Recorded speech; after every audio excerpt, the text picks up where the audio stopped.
Hello friends, আজ আমি একটা রেসিপি করব কচুরমুখী দিয়ে চুনো মাছের টক। তো সবার আগে তোমাদের বলবো সুন্দর সকালের শুভেচ্ছা তোমাদের প্রত্যেকের জন্য রইল।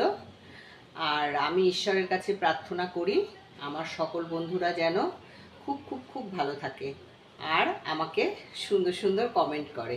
ঠিক আছে বন্ধুরা, তাহলে এবার চলো আমার রেসিপিটা কিভাবে করি সেটা দেখো। হ্যাঁ দেখো তোমরা, আমি একটা কড়াইতে তেল বসিয়েছি, তেলটা গরমও হয়ে গেছে। এইবার দেখো চুনো মাছ বাজার থেকে এনে এটাকে এত ছোট মাছগুলো, মানে এটা বটি দিয়ে কাটা যাবে না, এত ছোট মাছগুলো এগুলোকে বেছে, যেগুলো একটু বড় সেগুলোকে পেট টিপে তারপরে ধুয়ে পরিষ্কার করে লবণ হলুদ মাখিয়ে রেখেছি। আর এই দিকে দেখো আমি কচুরমুখী আর একটা আলু প্রেসার কুকারে সেদ্ধ করে রেখেছি। এইবার আমি মাছগুলোকে ভাজা করে নেব। দেখো তোমরা,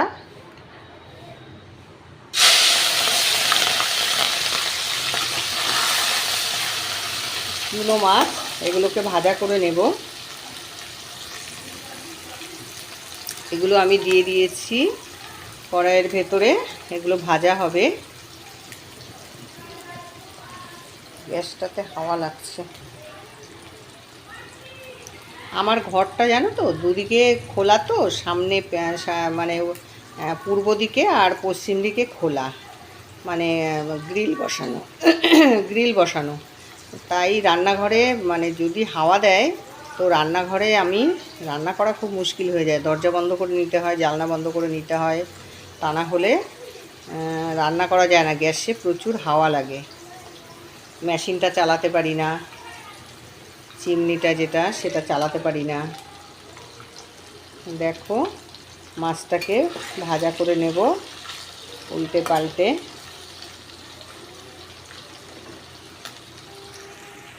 দেখো তোমরা, মাছগুলো ভাজা হচ্ছে। আমার এই রেসিপি যদি তোমাদের ভালো লাগে তাহলে লাইক কমেন্ট শেয়ার করো বন্ধুরা। আর আমার চ্যানেলে যারা নতুন বন্ধু তারা সাবস্ক্রাইব করে দিও, যারা পুরনো বন্ধু তাদের অসংখ্য ধন্যবাদ। দেখতে থাকো তোমরা, আমি আবার ফিরে আসছি। দেখো আমি মাছগুলোকে ভেজে নিয়েছি কড়া করে। এবার কড়াইতে আর তেল দেয়া লাগবে না, ওই তেলের ভেতরেই আমি দুটো শুকনো লঙ্কা ফোড়ন দিলাম আর দুটো সর্ষে ফোড়ন দিলাম। দুটো শুকনো লঙ্কা আর সর্ষেগুলো ফুটবে।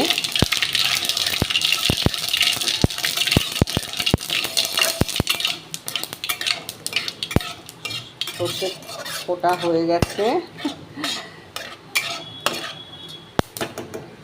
এইবার আমি এখানে বেটে রাখা সামান্য একটু সর্ষে আর কাঁচা লঙ্কা বাটা দিয়েছি, বেশি না, খুব সামান্য।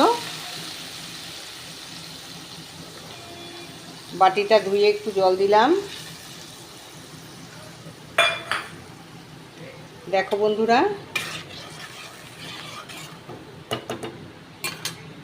এবার আমি একটু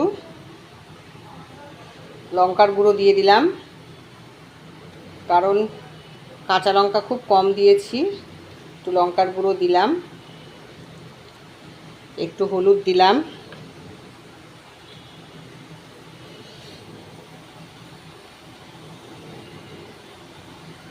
একটু হলুদ দিলাম।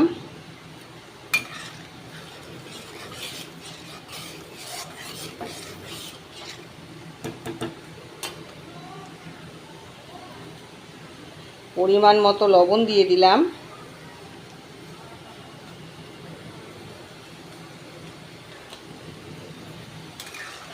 সর্ষে বাটা তো খুব একটা কষানো লাগবে না।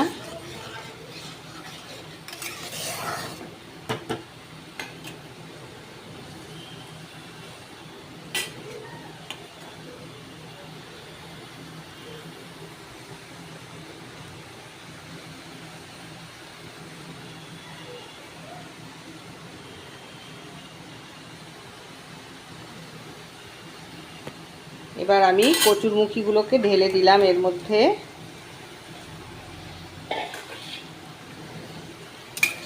কচুরমুখিগুলোকে দিয়ে দিয়েছি। একটু সেদ্ধ করে নিয়েছিলাম কচুরমুখিগুলো। দেখো ফ্রেন্ডস, এটা বেশি কষানো লাগবে না। এবার আমি এই বাটিটার ভেতরে তেঁতুল গুলে রেখেছিলাম, তেঁতুল গোলা জল। এবার আমি তেঁতুল গোলা জল দিয়ে দেবো।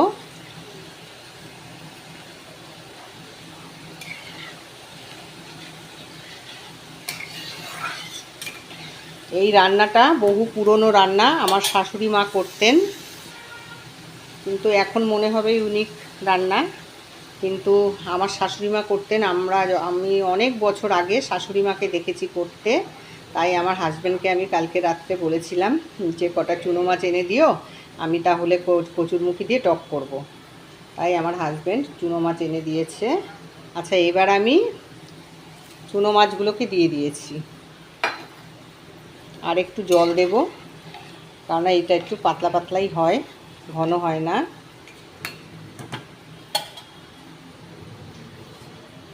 একটু জল দিলাম। খেতে কিন্তু বন্ধুরা খুব সুন্দর হয়, খুবই সুন্দর হয়। আমি প্রথম যখন আমার শাশুড়ি মাকে দেখতাম রান্না করতে, আমি প্রথম তখন নতুন বিয়ে হয়েছে, খেতাম না, কিন্তু পরে একদিন খেয়ে দেখেছি খুবই সুন্দর লাগে।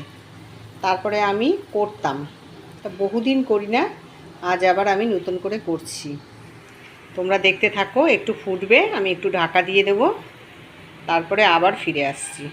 হ্যাঁ, আমি আবার ফিরে এলাম তোমাদের কাছে বন্ধুরা। তো দেখো, কচুরমুখির টকটা হয়ে গেছে, কচুরমুখি আর চুনো মাছের টকটা হয়ে গেছে। এটা একটু পাতলাই হয়, কারণ এটা তো টক, যার জন্য পাতলাই হয়। আমি তোমাদের হাতা দিয়ে কেটে কেটে দেখাচ্ছি। এই দেখো, খেতে খুবই সুন্দর লাগে, এরকম পাতলা ঝোলই হবে। দেখো কেমন লাগছে, কেমন হয়েছে তোমরা একটু বলো, কমেন্ট করে বলো। আর সত্যি লাইক কমেন্ট শেয়ার করো বন্ধুরা, তোমাদের একটা লাইকের অনেক মূল্য।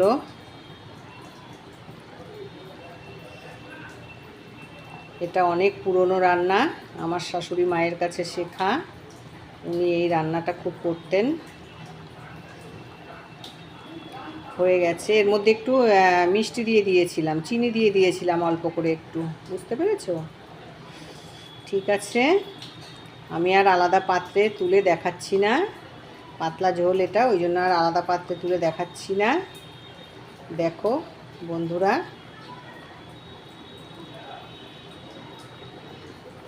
তোমরা এতক্ষণ ধরে ধৈর্য ধরে দেখেছো, সেই জন্য তোমাদেরকে অসংখ্য ধন্যবাদ। প্লিজ আমাকে লাইক কমেন্ট করো আর শেয়ার করো। ঠিক আছে বন্ধুরা, রাখছি তাহলে, টাটা।